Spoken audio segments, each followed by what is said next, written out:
Bapak-bapak dan Ibu sekalian, alhamdulillah pada kesempatan kali ini kita bisa memanfaatkan untuk tholabul ilm, menuntut ilmu atau paling tidak yang paling tepat mungkin sharing ya. Sehingga nanti jika ada waktu pun juga bisa kita manfaatkan untuk sharing dan tanya jawab. Seperti yang sudah disampaikan mungkin di beberapa informasi baik melalui WA dan lain sebagainya, bahwa tema kita kali ini terkait dengan bagaimana upaya kita untuk bisa membumikan Al-Quran atau menjadikan Al-Quran baik itu spirit, tuntunan maupun kaidah-kaidah yang diajarkan bisa kita aplikasikan dalam segala aspek kehidupan kita. Said Qutb dan beberapa ulama-ulama serta mufassir lainnya seringkali mengibaratkan Al-Quran itu dengan beragam metafor. Ada yang mengibaratkan Al-Quran itu kalau kita jadikan peta, maka di dalam Al-Quran itu sudah syarat dengan berbagai macam petunjuk. Bagi mereka yang mungkin bergelut di bidang bisnis, maka Al-Quran memberikan pedoman dan acuan terkait dengan bagaimana melakukan bisnis yang baik dan benar. Bagi mereka yang mungkin berkecimpung dalam dunia pendidikan, maka tidak sedikit ayat Al-Quran, baik secara tersirat maupun tersurat yang juga memberikan tuntunan terkait dengan bagaimana menjalankan sebuah profesi di lingkungan pendidikan misalnya, dan seterusnya. Tetapi yang lebih menarik lagi ketika spirit Al-Quran dan upaya untuk mengimplementasikan ini kita kaitkan dengan momentum yang sangat tepat, sekalipun sekarang sudah tanggal 18 ya, seringkali tanggal 17 dimanfaatkan sebagai momen untuk memperingati nuzulul Quran. Maka untuk memadukan apa yang menjadi permintaan, saya memberikan judul seperti yang ada tertera di layar, yaitu bagaimana momen nuzulul Quran ini kita jadikan sebagai saat yang tepat untuk mengakrabkan diri kita dengan Al-Quranul Karim. Bapak-bapak dan ibu sekalian, Al-Quranul Karim kalau kita lihat ya berbagai hal yang terkait, ini nggak muncul ya, di situ seringkali mengajarkan kepada kita sekaligus juga memberikan informasi kepada kita sekalian tentang bagaimana kita menjadikan Al-Quran itu sebagai pedoman hidup, sebagai kaidah-kaidah yang melandasi segala aktivitas dalam kehidupan kita. Nah, kita coba kaitkan hal yang berhubungan dengan persoalan Ramadan, dalam hal ini nuzulul Quran, dengan beberapa hal yang terkait. Kalau kita mengacu pada surat Al-Baqarah ayat 185 sebagai informasi yang sangat lugas dalam Quran, bahwa syahrul Ramadan alladzi unzila fihil Quran hudal linnasi wa bayyinatin minal huda wal furqan. Ibnu Katsir ketika menjelaskan ayat ini, beliau mengatakan gini, sesungguhnya Ramadan itu bukan hanya syahrul Quran, tetapi Ramadan itu adalah syahrul kutubillahi ta'ala, bulannya kitab-kitab Allah subhanahu wa ta'ala. Hal itu terbukti seperti informasi yang disampaikan oleh sahabat Qatadah. Beliau mengatakan ternyata seluruh kitab-kitab samawi itu diturunkan pada bulan Ramadan. Suhuf Ibrahim diturunkan pada tanggal 1 Ramadan. Taurat diturunkan pada tanggal 6 Ramadan. Zabur diturunkan pada tanggal 12 Ramadan.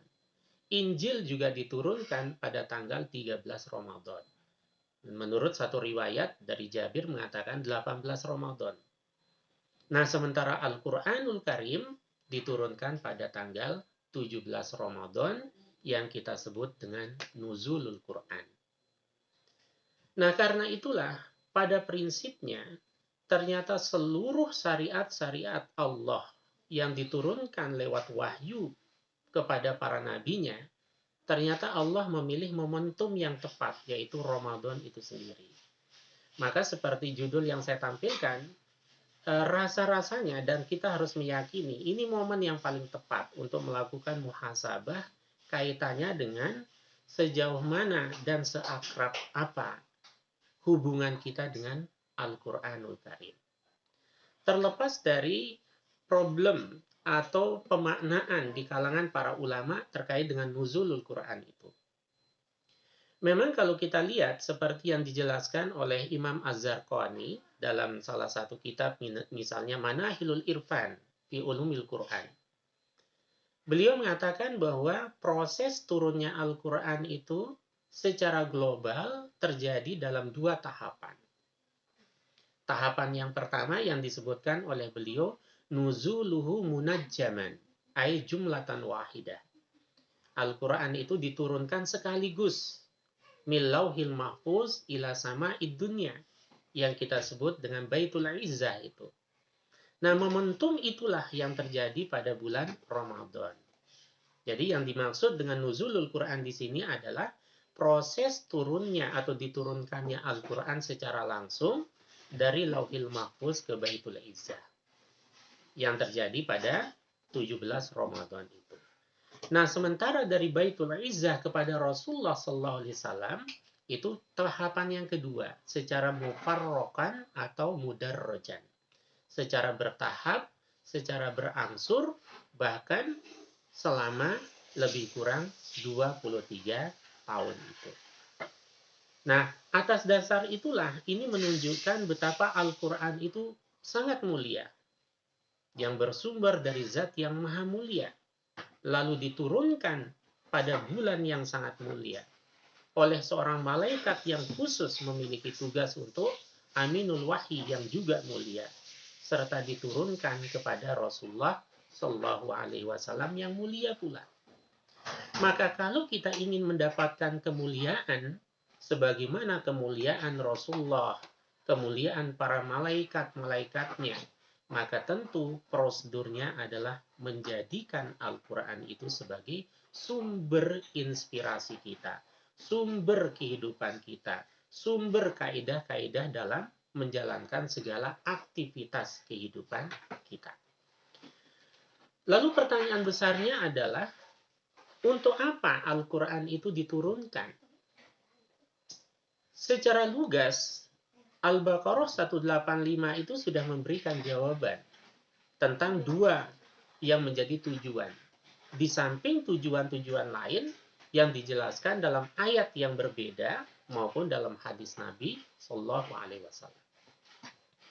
Maka ketika Allah menjelaskan dalam Al-Baqarah 185 itu, tidak dikerucutkan fungsi dan tujuan penurunan Al-Quran itu sekedar hudan lil muttaqin.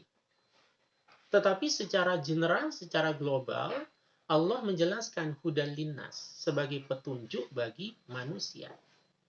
Maka ini memberikan satu informasi bahwa rahmatan lil alaminnya Islam, manfaat kehidupan yang akan didapatkan oleh manusia, baik dia muslim atau tidak muslim sekalipun, sebenarnya sudah termaktub dijabarkan di dalam Al-Quranul Karim.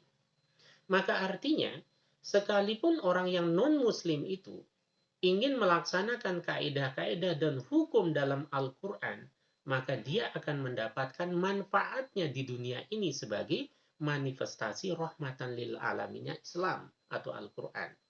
Sekalipun dalam dimensi spiritual, dia tidak mendapatkan pahalanya tentu.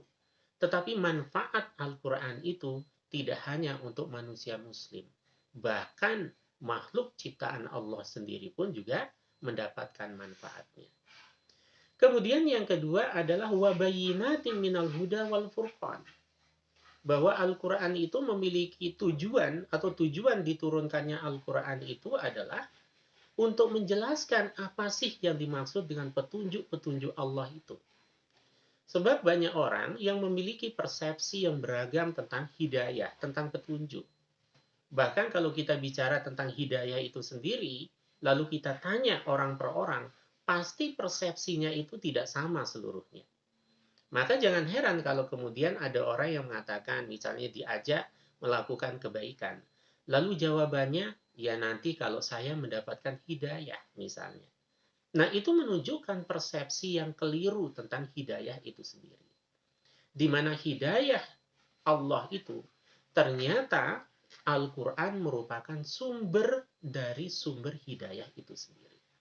Nah, itu dijelaskan dalam 185 secara lugas oleh Allah Subhanahu wa Ta'ala. Tetapi kalau kita membaca ayat-ayat yang lain, Wahbah Az-Zuhaili dalam tafsirnya Aisarut Tafasir menambahkan beberapa tujuan-tujuan Al-Quran diturunkan yang dijelaskan dalam ayat-ayat lain, termasuk dalam hadis Nabi Sallallahu Alaihi Wasallam.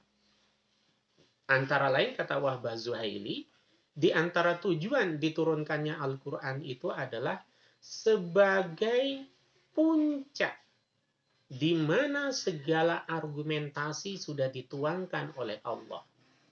Sehingga ketika manusia dimintai pertanggungjawaban oleh Allah pada hari kiamat, tidak ada lagi argumen-argumen lain yang bisa disodorkan untuk mengelak dari tuntutan hukum. Dalam bahasa yang paling sederhana kita bisa mengatakan, mungkin pada saat di dunia ini orang bisa sukses, lepas bahkan dari tuntutan hukum. Tetapi ketika pada hari kiamat kelak, dia tidak akan bisa mengelak dari tuntutan hukum itu.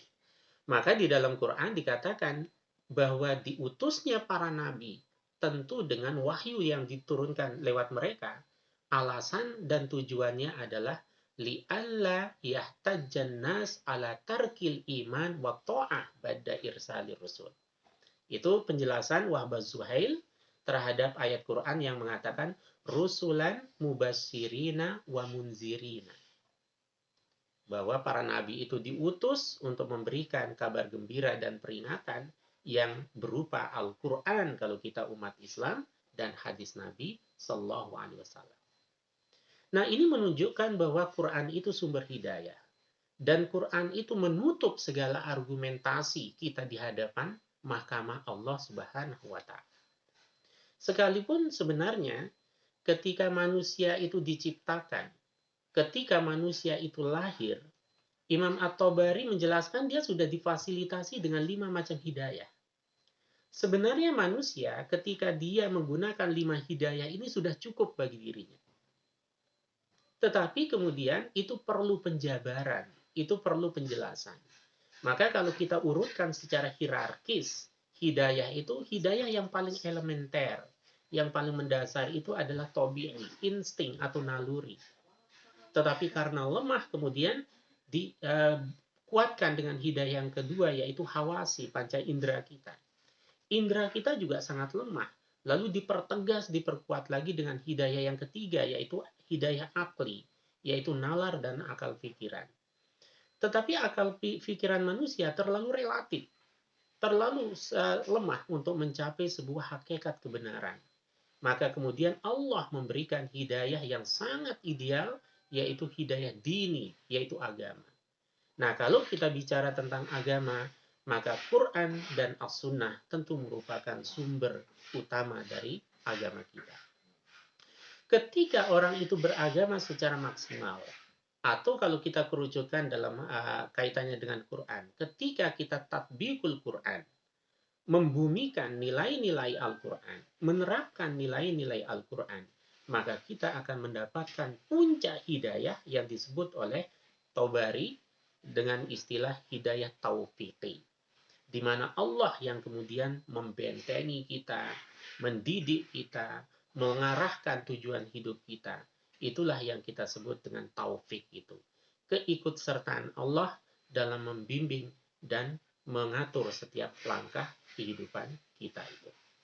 Nah, karena itulah kalau kita yakin bahwa Al-Quran itu diturunkan sebagai sumber hidayah, melengkapi hidayah-hidayah yang telah diberikan oleh Allah secara given pada saat manusia itu diciptakan dan dilahirkan, maka kita harus kemudian mengawal hidayah hawasi kita, tabi'i kita, hidayah akal kita, terutama 3 hidayah ini.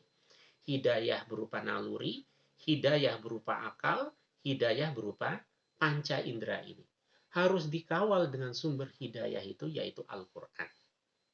Lalu pertanyaannya adalah, bagaimana sikap ideal kita terhadap Al-Quran? Bagaimana sikap ideal kita dalam berinteraksi dengan Al-Quran? Bagaimana sikap ideal kita untuk menjadikan Al-Quran sebagai benteng mempertahankan hidayah given yang sudah diberikan oleh Allah itu? Para ulama ulumul Quran menjelaskan setidaknya ada 5 bentuk interaksi kita dengan Al-Quran. Ada interaksi yang sangat-sangat awal sifatnya, sangat-sangat mendasar, sampai pada tingkat berinteraksi secara ideal. Yang pertama, cara berinteraksi kita itu mungkin tahap awal dengan qiraatul Quran, membaca Al-Quran. Kemudian yang kedua adalah tartilul Quran, mentartil Al-Quran. Apa bedanya antara qiraatul Quran dengan tartilul Quran? Kalau qiraatul Quran itu pokoknya membaca sesuai dengan kemampuan-kemampuan yang dimiliki, sekalipun mungkin belum terlalu mahir membaca Quran. Itulah yang dijelaskan oleh hadis Nabi, wallazi yaqra'ul Quran wa yatata'ta fihi wa huwa alaihi sakun lahu ajroni. Sabda Nabi sallallahu alaihi wasallam bahwa orang yang berusaha membaca Al-Quran tetapi wa yatata'ta masih terbata-bata, masih belum lancar, belum bagus makhraj hurufnya apalagi tajwidnya. Wa huwa alaihi sak, dan dia juga sangat berat sekali untuk melafalkan kalimat-kalimat bahkan huruf dalam Quran. Orang yang semacam itu termasuk cara pertama berinteraksi dengan Al-Quran. Sekalipun masih terbata-bata, sabda Rasulullah, lahu ajroni. Dia mendapatkan 2 kali lipat pahalanya. Bayangkan, orang membaca Al-Quran, belum bisa membaca secara benar, tapi dia punya upaya dan usaha untuk membaca, itu saja 2 kali lipat pahalanya. Nah, sementara kalau tartilul Quran itu sudah qiraah tajwidiyah. Membacanya itu dengan kaidah-kaidah ilmu tajwid.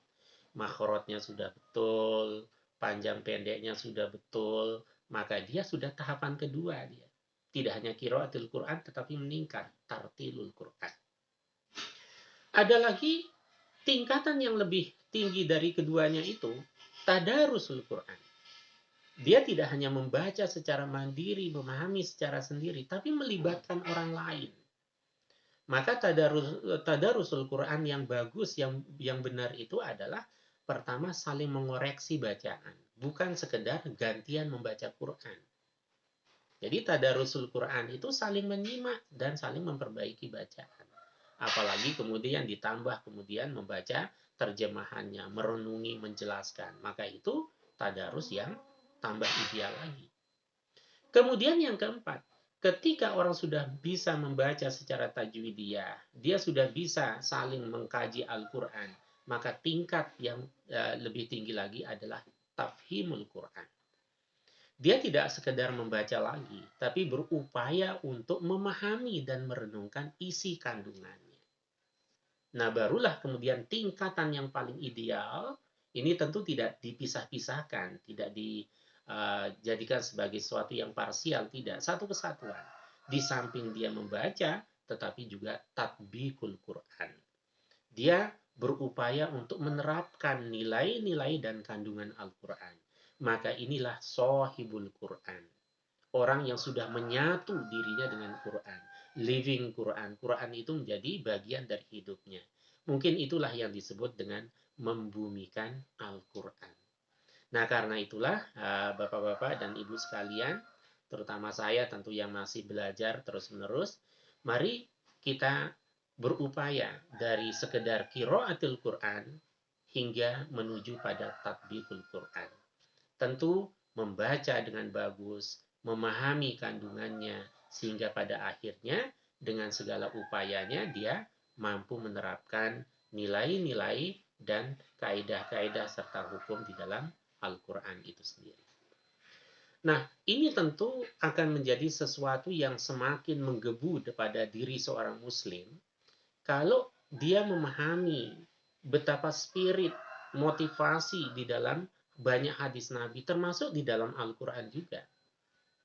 Nah, maka Orang kalau tidak termotivasi untuk membaca, memahami, apalagi menerapkan Al-Quran, saya kira pertanyaan besarnya menjadi apakah benar kita ingin menjadikan Quran itu sebagai sumber hidayah? Apakah betul kita mengimani Al-Quran itu tidak hanya bil qalbi dan bil lisan, tetapi juga bil arkan dengan tindakan nyata? Karena tingkat keimanan seseorang itu adalah setelah dia meyakini dan mengikrarkan, tentu dia melaksanakan terhadap atau apa yang dia yakini itu. Maka dalam banyak hadis Nabi, saya kira ini menjadi motivasi kita untuk berupaya bagaimana menjadikan Quran itu sebagai sumber hidayah dan kita menerapkan dalam kehidupan kita masing-masing, apapun profesi dan kesibukan kita setiap hari. Di antara sekian puluh bahkan mungkin ratusan motivasi-motivasi Nabi tentang belajar Al-Quran mulai dari membaca, memahami hingga menerapkan itu antara lain misalnya hadis Nabi Shallallahu Alaihi Wasallam dalam konteks puasa dan nuzulul Quran itu menggabungkan dua hal itu.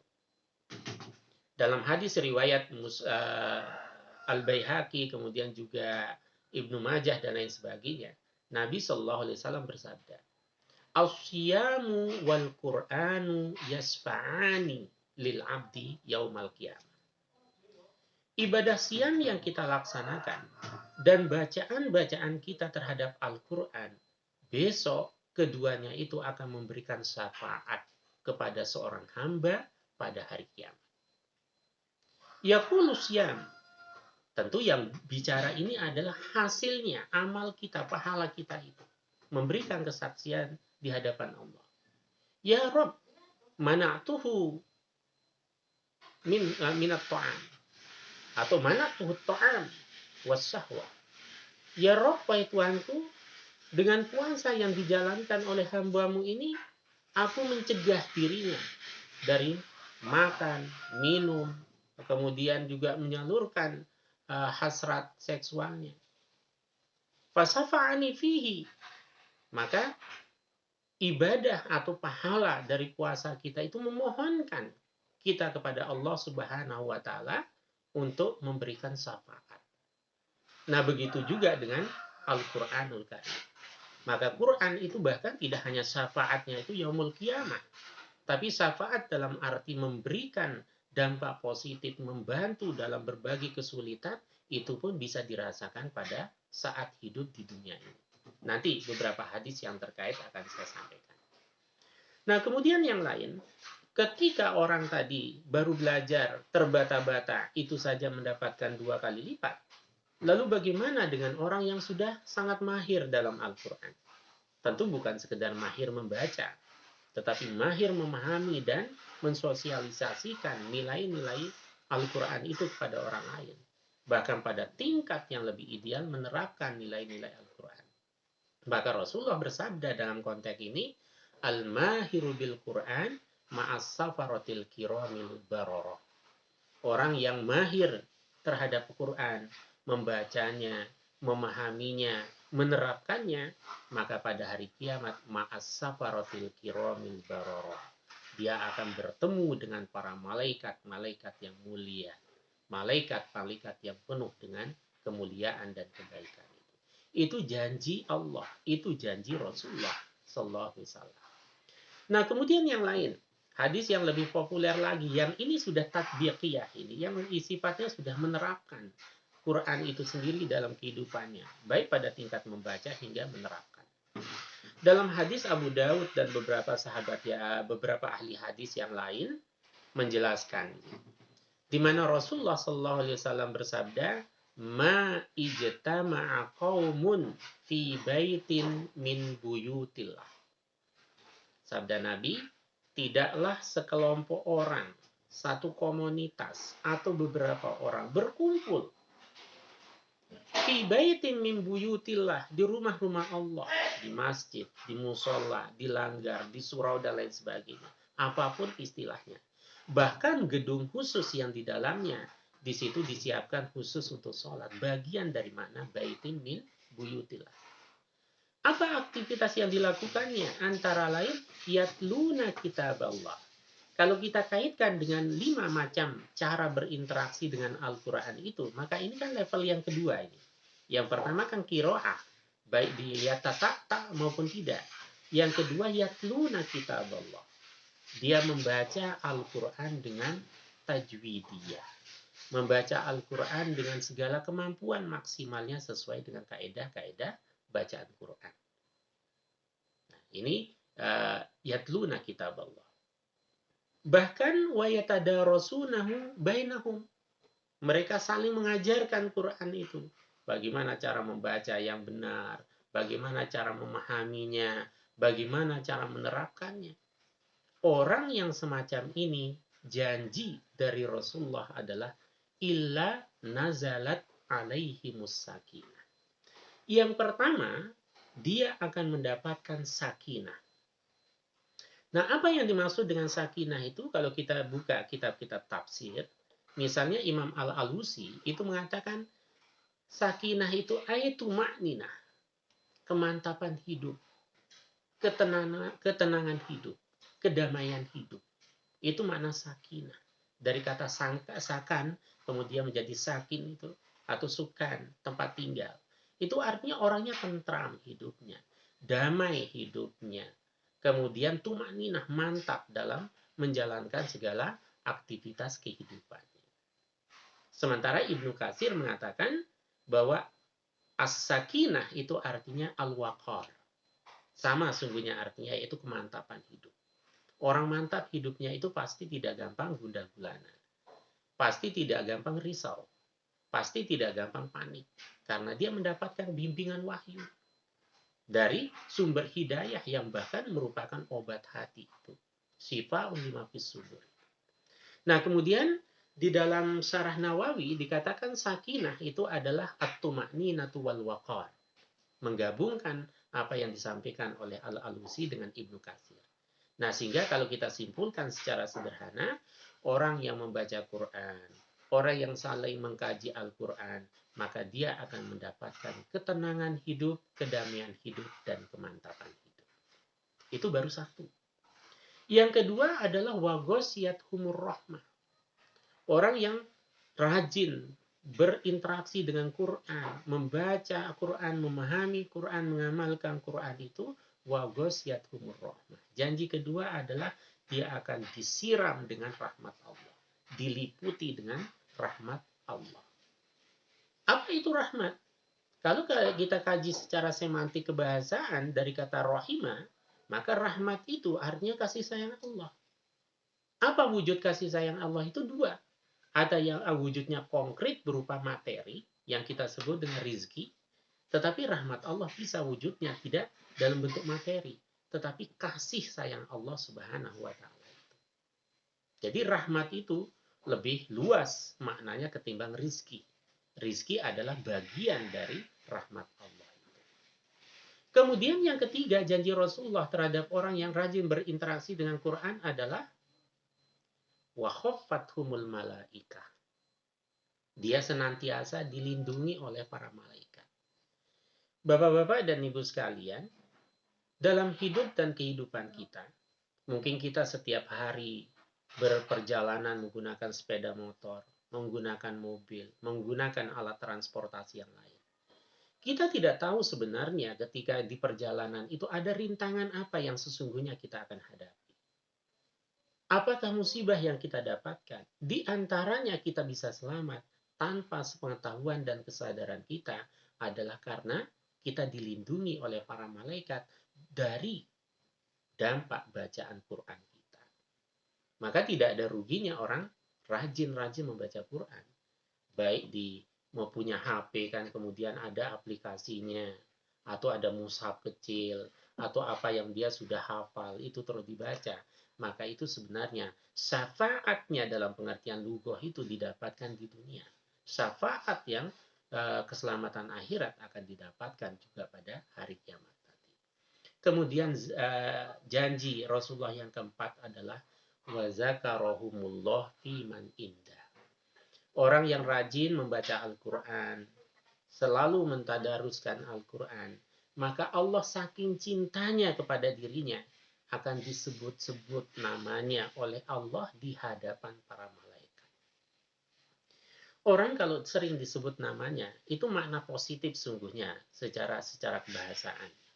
Artinya saking cintanya Allah kepada dirinya. Saking Allah memuliakan hambanya itu, sampai-sampai namanya disebut-sebut oleh Allah di hadapan para malaikat. Nah, ini baru pada tataran aplikasi bercinta dengan Quran, memahami Al-Quran, berinteraksi dengan Al-Quran. Itu saja sudah mendapatkan hasil konkretnya. Cuma ada orang yang sadar, menyadari hasil konkretnya itu, tetapi ada yang kurang menyadari hasil konkretnya. Nah, maka kalau kita kaitkan kemudian dengan bagaimana kita bisa membumikan Al-Quran, maka tentu langkah yang paling sederhana itu adalah kita memulai untuk mentadbikkan Al-Quran ini dengan cara-cara secara bertahap. Karena orang tidak mungkin bisa kemudian langsung mahir atau dia bisa langsung maksimal di dalam menerapkan Al-Quran. Maka langkah-langkah yang tadi saya sebutkan, yang 5 itu menjadi langkah-langkah untuk bisa menerapkan Quran itu dalam kehidupan kita. Mulai dari qiraat. Maka qiraatul Quran itu tidak hanya orang dewasa tentunya.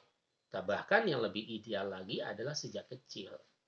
Nah, maka pertanyaannya adalah ketika kita sebagai orang tua kemudian ingin menjadikan anak kita sebagai jailul Quran, generasi-generasi Qurani, jialul Quran, tentu tidak akan bisa terrealisir kalau kita tidak menerapkan sejak awal. Maka kalau kita ingin anak kita dekat dengan Quran, keluarga kita dekat dengan Al-Quran, ya kita memang harus, kata orang Jawa itu ya greteh itu, terus mengingatkan. Bahkan punya jadwal khusus setiap harinya. Nah, bonusnya mungkin ditambah lagi. Paling tidak maghrib sampai isya atau setelah maghrib itu dibiasakan keluarga kita untuk membaca Quran. Anak-anak kita, suami, istri, dan sebagainya harus dibiasakan untuk minimal pertama qiraatul Quran itu, membaca. Nah, ini langkah awal.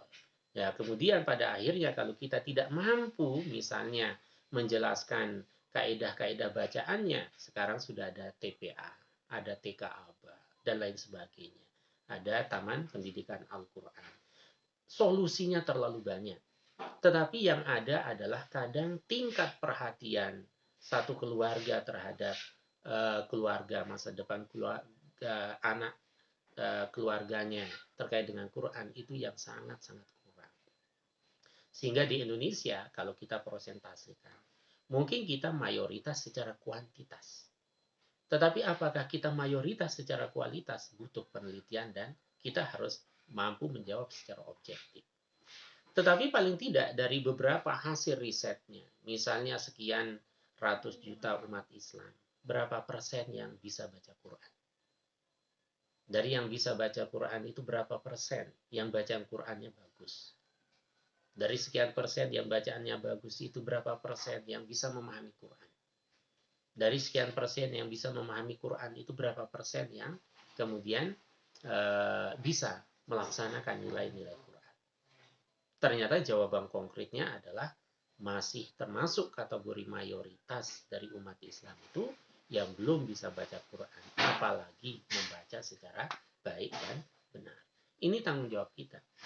Maka saya mengatakan dalam beberapa hari yang lalu ketika diminta untuk menyampaikan ceramah tentang nuzulul Quran, pertanyaan saya begini. Kalau satu keluarga itu punya 3 orang anak, kira-kira dari 3 orang anak itu, yang pasti ya kalau sudah usianya mungkin di atas ya sudah SD bahkan SMP, masing-masing sudah punya HP. Bahkan bagus. Tapi pertanyaannya, kalau anaknya 3 orang itu difasilitasi HP, kira-kira apakah orang tua memfasilitasi anaknya juga dengan Al-Quran? Jangan-jangan atau banyak dijumpai satu keluarga mungkin hanya satu Al-Quran, sehingga keroyokan. Kenapa kita tidak berusaha misalnya 3 anak, ya 3 Quran, masing-masing punya Quran. sehingga mereka membaca, mereka kemudian termotivasi. Jadi jialul Quran itu akan terbentuk, generasi Quran itu akan terbentuk ketika orang tua itu memulai dari awal. Nah, maka kalau anak kita sudah kita belikan HP dengan begitu canggihnya, kenapa kita tidak membelikan juga Al-Quran? Karena tidak cukup mungkin HP secara aplikasi, misalnya di HP Android-nya. Kadang tantangannya banyak ya, mau buka aplikasi Quran malah yang lain yang dibuka, misalnya media sosial. Maka sekalipun HP-nya memiliki aplikasi Quran, tetapi Quran secara fisik, secara bentuk konkretnya mushaf itu ya harus dimiliki. Karena ada nilai-nilai motivasi di situ.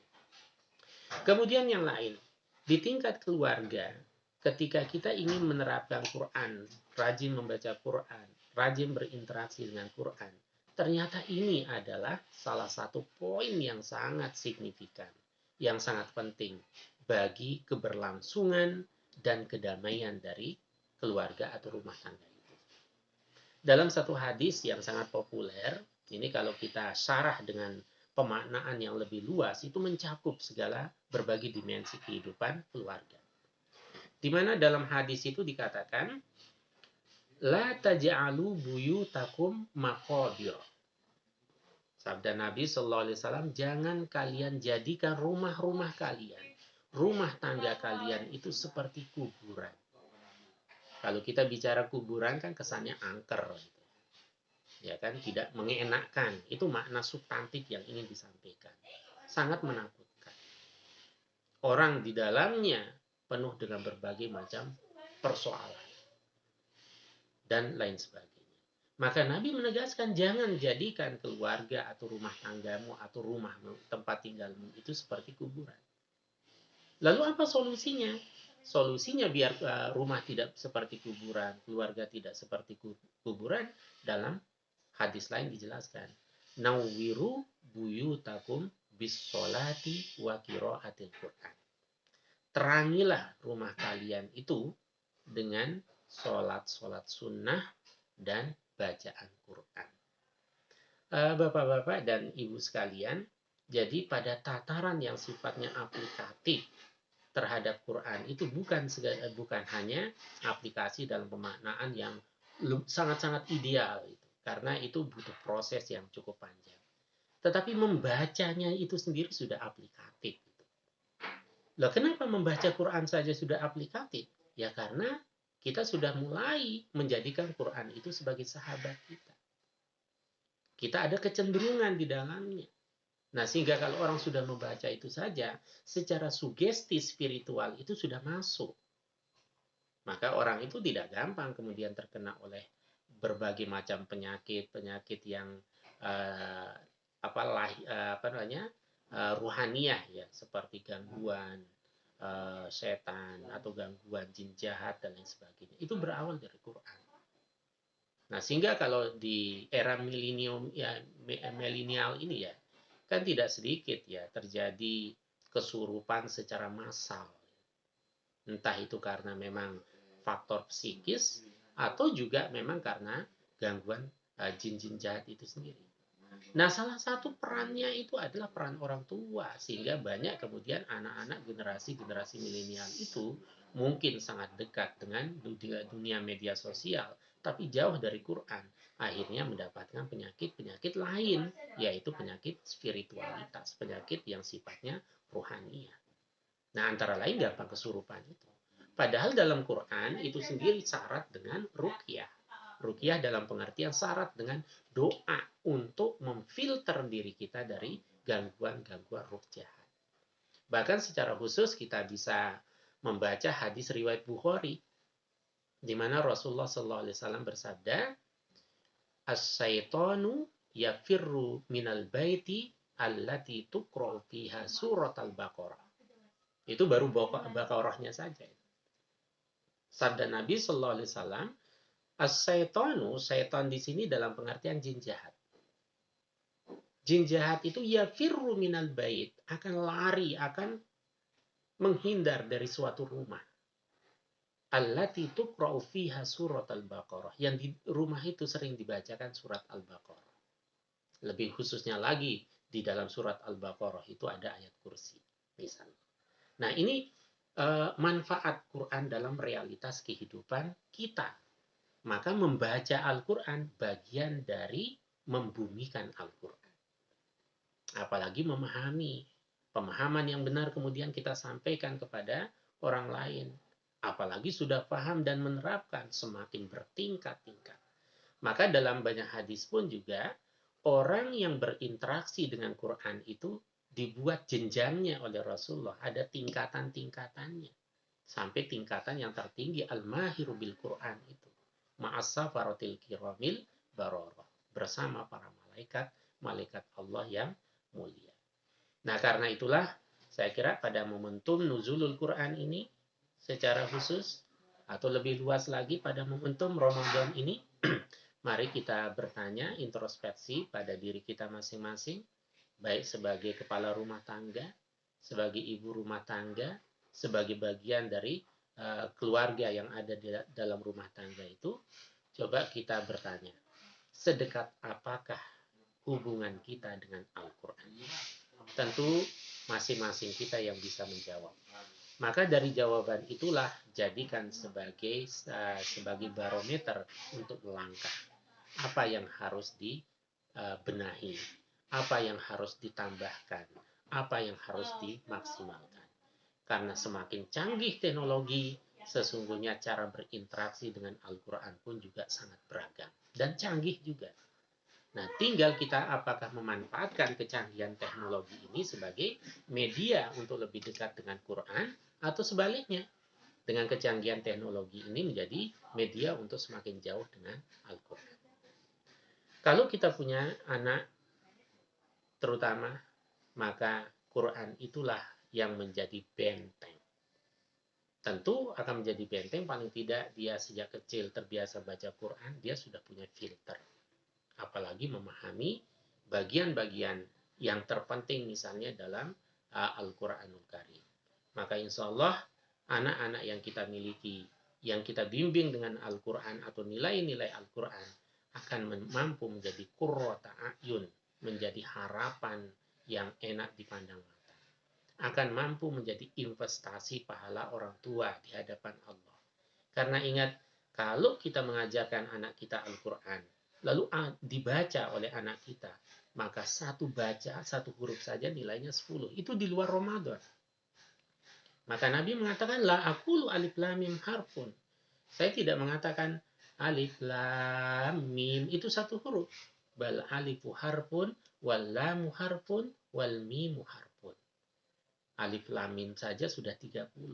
Ini tentu secara matematis, tetapi secara substantif lebih tinggi dari itu. Tergantung kesadarannya, ketulusannya, niatnya, keikhlasannya, dan lain sebagainya. Nah, anak kita bisa membaca Al-Quran karena didikan kita, baik langsung maupun tidak langsung. Kita didik secara langsung atau kita biayai, misalnya sekolah PPA atau sekolah-sekolah mengkaji Al-Quran atau membaca Quran. Maka ketika kita sudah meninggal, anak tetap mendapatkan 10 kebaikan dari satu huruf itu, tetapi pahala itu akan terus mengalir juga kepada orang tuanya. Itulah yang disebut sungguhnya dengan man sanna sunnatan hasanatan itu. Karena dia memiliki investasi kebaikan di dalam kemahiran anaknya itu. Maka anaknya mendapatkan 100% dari pahala bacaan yang dia lakukan, orang tua mendapatkan 100% investasi pahalanya. Maka pilihannya adalah apakah kita akan jadikan anak kita sebagai investasi pahala ataukah sebagai investasi dosa. Kenapa? Karena anak itu diposisikan oleh Allah itu sebagai kenikmatan atau sebagai rahmat karunia Allah.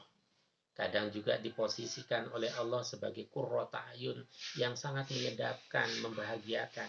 Kadang diposisikan sebagai adu, sebagai musuh.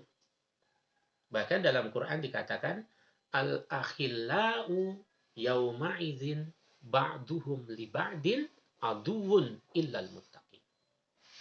orang yang kita cintai. Kalau itu anak misalnya, maka orang tua yang mencintai anaknya. Anak mencintai orang tuanya. Saat di dunia mungkin dia berkasih-kasih, berkasih sayang, saling peduli. Tapi ketika pada hari kiamat bisa menjadi aduun, menjadi musuh bebuyutan kita. Maka supaya anak kita tidak menjadi musuh bebuyutan, solusinya dalam ayat itu, bingkailah proses pendidikannya, pergaulannya dengan prinsip takwa, illal muttaqin. Nah, maka kalau kita bingkai dengan bingkai takwa, anak kita itulah yang akan menjadi salah satu dari 3 hal yang tidak akan sirna dengan sirnanya tubuh serta berpisahnya nyawa dengan jasad kita. Itu yang dijelaskan dalam hadis Nabi. Idza matal insanu itu atau idza mata ibnu Adam. In qata'a amaluhu illa min salasin. Salah satunya adalah awwaladin sholihin yad'ulah. Sebagai satu kesimpulan, sengaja saya sisakan mungkin waktunya sedikit, barang 5-10 menit, untuk mungkin ada hal-hal yang tidak jelas, belum jelas, atau juga keliru, silakan nanti bisa ditanyakan. Kesimpulannya adalah bahwa Quran merupakan sumber petunjuk atau sumber hidayah. Sekalipun manusia sudah diberikan potensi hidayah given sejak kelahirannya, tapi semuanya itu relatif. Maka Quranlah yang akan membuat hidayah itu menjadi sempurna. Maka Quran adalah sumber hidayah. Kalau Quran sumber hidayah, maka marilah kita ajak diri kita, keluarga kita, anak-anak kita untuk berinteraksi dengan Quran. Mulai dengan interaksi yang paling dasar, qiraatul Quran, meningkat menjadi tartilul Quran, meningkat lagi tadarusul Quran, meningkat lagi tafhimul Quran, hingga puncaknya adalah tatbiqul Quran, membumikan Al-Quran. Semoga ini bermanfaat. Kurang lebihnya mohon maaf. Saya kembalikan kepada Ustadz Dede. Mungkin ada 1-2 pertanyaan bisa disampaikan, karena saya akan sangat senang ketika saya tidak menggurui tapi saling bertukar pikiran, sharing, sehingga ada mungkin sesuatu yang belum saya dapatkan, saya pahami, bisa saya dapatkan dari Bapak dan Ibu sekalian. Dari saya cukup sekian. Monggo Ustadz Dede saya kembalikan. Assalamualaikum warahmatullahi wabarakatuh.